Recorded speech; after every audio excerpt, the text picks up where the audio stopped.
Welcome back to the Nick Weber Wealth YouTube channel. Ever wonder why a simple 3-digit number can make or break your financial dreams? Imagine applying for a car loan or mortgage, only to find out that your interest rate is sky high, making your purchase unaffordable, all because of your credit score. Credit scores influence whether you get approved for credit cards, loans, apartments, and even some jobs. They also determine how much interest you pay, which can mean saving or spending thousands of dollars over time. In today's video, we'll demystify credit scores, what they are, where they come from, and most importantly, how you can improve yours.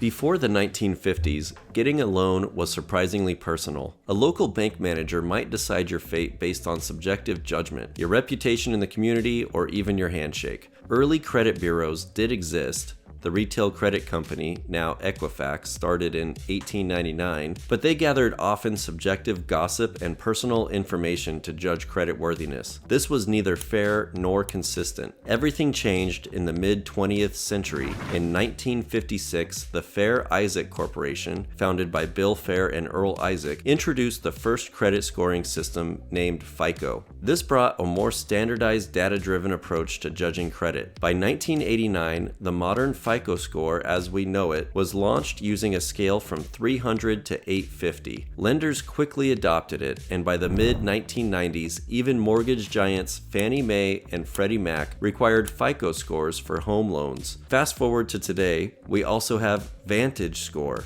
introduced in 2006 by the three major credit bureaus as an alternative model. Now credit scores are everywhere, not just loans, but also insurance, renting, and sometimes even job applications may involve a credit check.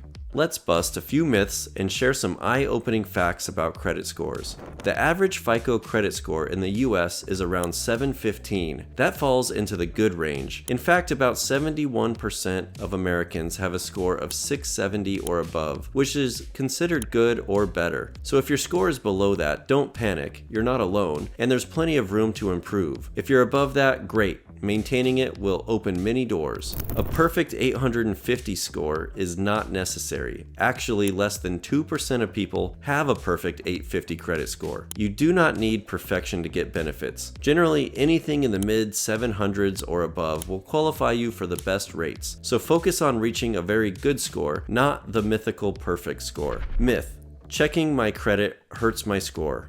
Checking your credit will not lower it. When you personally check your credit, it's considered a soft inquiry, which has zero impact on your score. In contrast, a hard inquiry from a lender can ding your score slightly, but just applying for credit occasionally is fine. So go ahead and monitor your credit regularly. It's actually a good idea. Myth: carrying a balance helps my score. Fact is, this is a stubborn myth. About 65% of Americans mistakenly believe carrying a small credit card balance improves their score. In reality, carrying debt doesn't help your score at all. You can and should pay your credit card in full each month. Carrying a balance only costs you interest and can hurt your score if it leads to high credit utilization. The credit scoring formulas reward you for using less of your available credit, not for paying interest to the bank.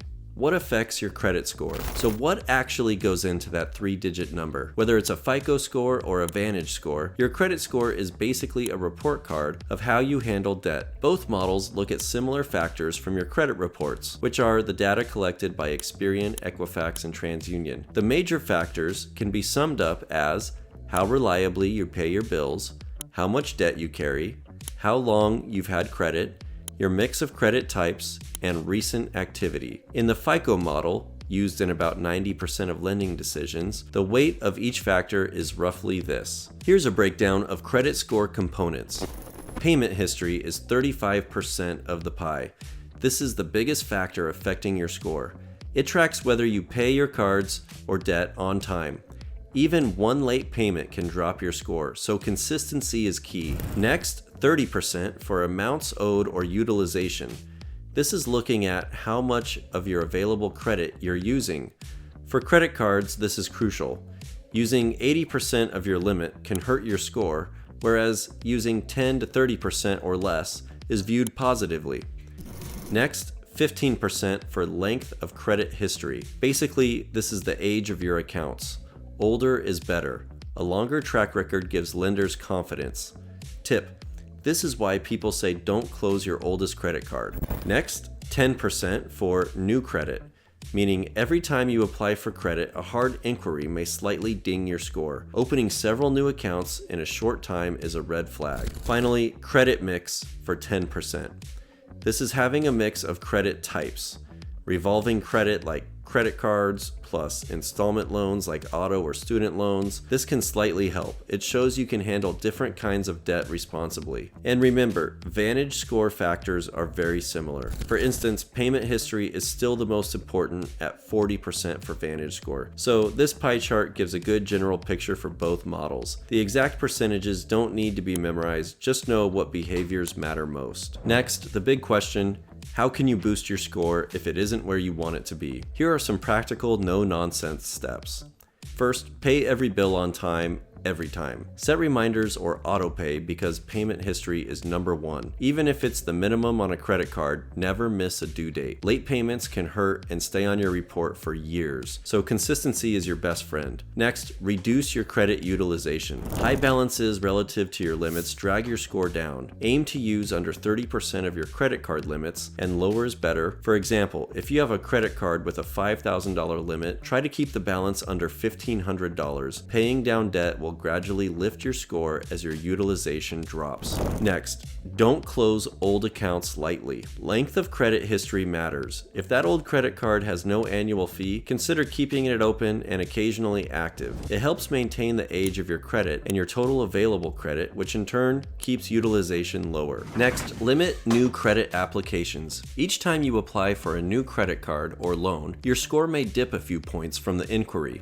A flurry of new accounts can also shorten your average account age. Space out your credit applications. Seek new credit only when needed and research odds of approval to avoid unnecessary hard inquiries. Next, diversify gradually when sensible. You don't need to take out a loan just for credit's sake, but over time, having a mix, credit card, auto loan, etc., can help. Don't worry if you only have credit cards right now. Focus on the basics first, and the mix often improves naturally. For instance, when you eventually finance a car or home. Next, you want to check your credit reports regularly. Errors do happen. You can get free copies of your credit reports from Experian, Equifax, TransUnion via annualcreditreport.com. Look for mistakes or fraudulent accounts that might be hurting your score. If you find something, dispute it. Cleaning up errors can sometimes give your credit score an instant boost. Then build credit if you have none. If you're just starting out or rebuilding, consider a secured credit card or credit builder loan. These are tools designed to help you establish positive credit history. Even becoming an authorized user on a family member's credit card,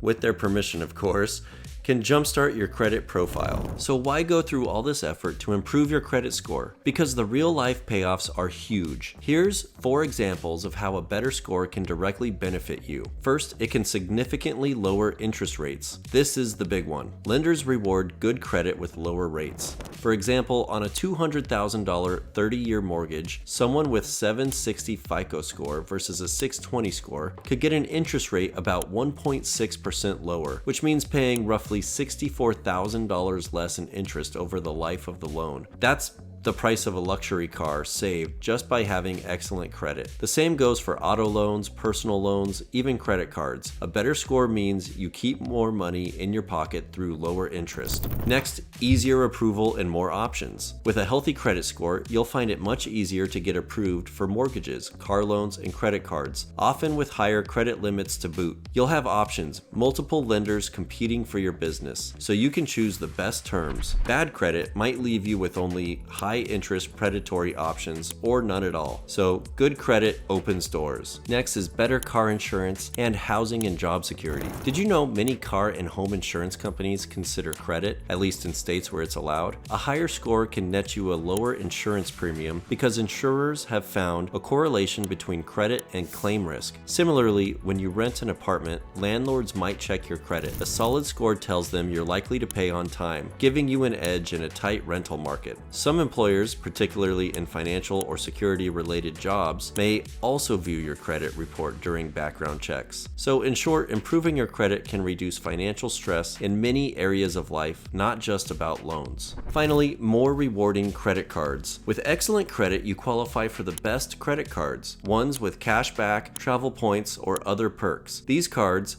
often have better rewards and benefits, and sometimes annual fees that you can easily offset if you use the card wisely. Essentially, good credit lets you get paid in rewards for the spending you're doing anyway, rather than you paying extra in fees or interest. Having all of this credit knowledge is definitely empowering. Understanding your credit score doesn't have to be intimidating. Remember, it's not about where you are now, but the steps you take moving forward. We've seen how paying on time, managing debt wisely, and being proactive can turn that credit score into an asset rather than a hurdle. Improving your credit is a journey, and even small steps can lead to big results. From saving money on interest to unlocking opportunities you never thought possible. In a nutshell, knowledge is power. Now that you know how credit scores work and how to improve them, you have the tools to take control of that aspect of your financial life. So start today. Check your credit report, make a plan for any debts, and implement the tips we discussed. Your future self and your wallet will thank you. Thank you for watching, and until next time, stay financially savvy and take care.